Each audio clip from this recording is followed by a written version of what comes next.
Hello and welcome to this video on overfitting and regularization using Python from Society of Artificial Intelligence or SOAI. I am Ritik and this notebook is being created by my colleague Tushar. So let's begin this video. In this particular outline for this video, we can say that we are using here L2 norm and we will be loading data sets, modifying the FF class.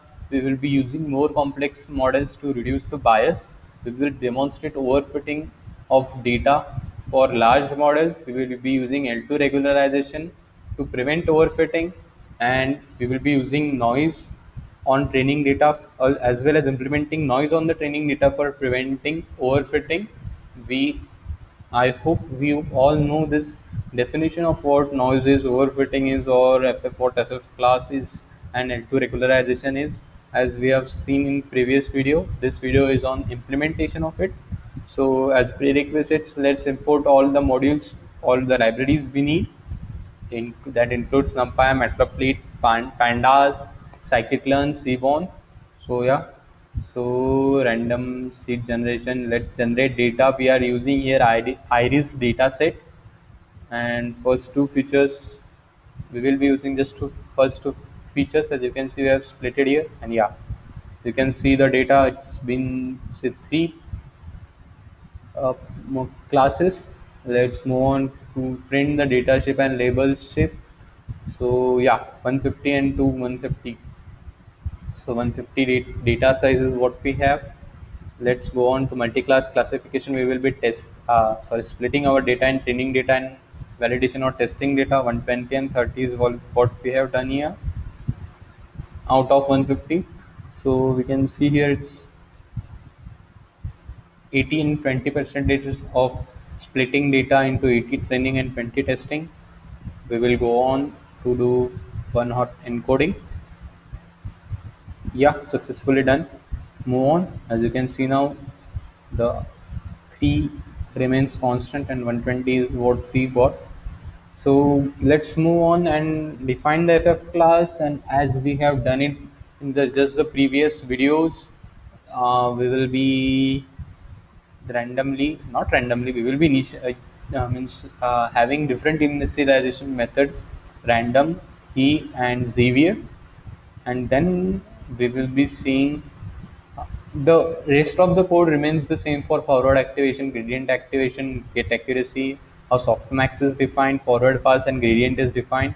I will not get into it. You can refer back to previous videos if you need to have to see. So let's go on and implement this one, and let's move to print the accuracy.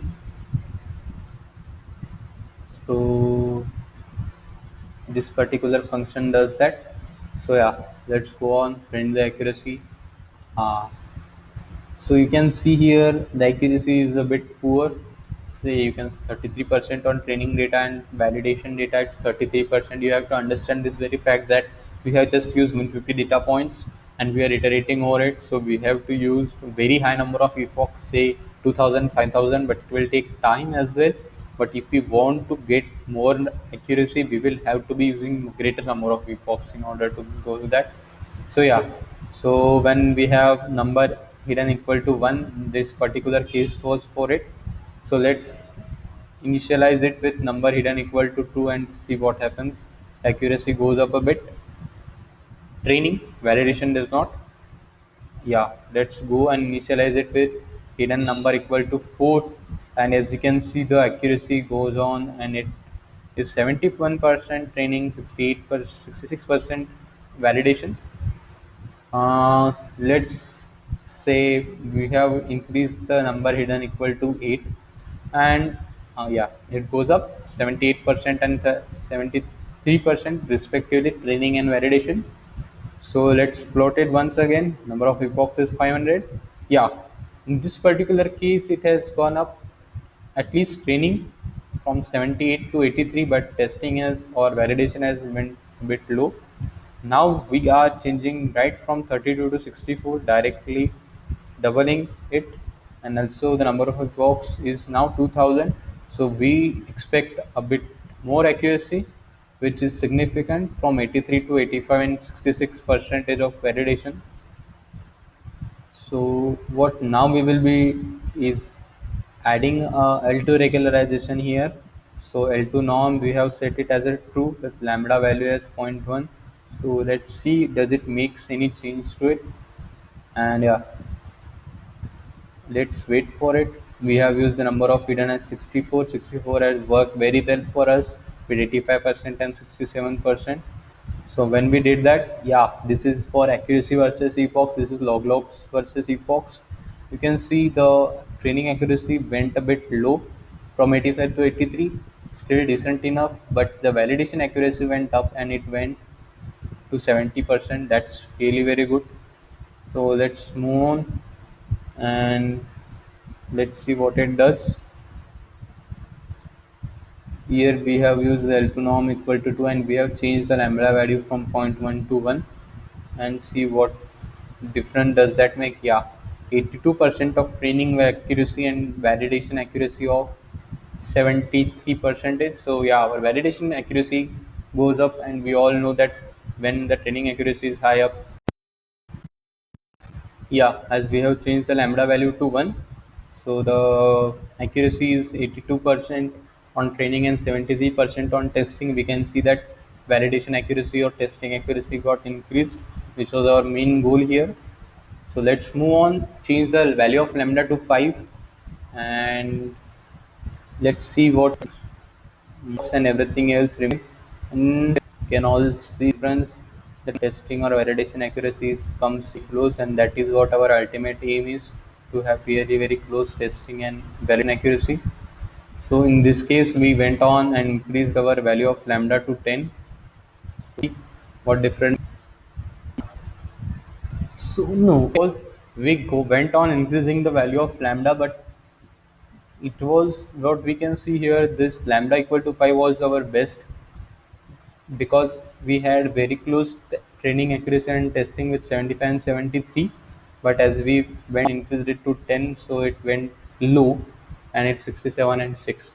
So now let's see what happens when we add noise to our training data set. So yeah, let's print this thing, and in this before it's 85 and 66%. So now let we have basically initialized the model or trained the model, so that, and now we have point 1. We added noise to got here in 41% of training accuracy, and this went over and stop was 73% and 0.73 percentage and 0.7%. So we can say it was best as 80 percentage. We can see here 81 here. So it really got low with the time from 84 to 70, but what we can say is it came close and around just 3% difference. So yeah, now what we should do if we are supposed to stop it early, so in a particular accuracy we are aiming for, so what we do here is, and yeah, so we ETA was zero point 0.2, which we changed, and it we went got 3% training in 0.7% testing. Let's move on and execute this one. See what we get, 80% and 76%, which is pretty decent enough accuracy for it. And yeah, that's all from my side. Thanks for watching this video. You can implement the code with, see, you can change the initialization method and function. You can change the entire data. You can do the same thing on entire iris dataset. It is very good dataset to play with. And yeah, again on other dataset as well. You can import it from scikit-learn.sklearn.datasets. Yeah, so okay. Thank you for watching this video.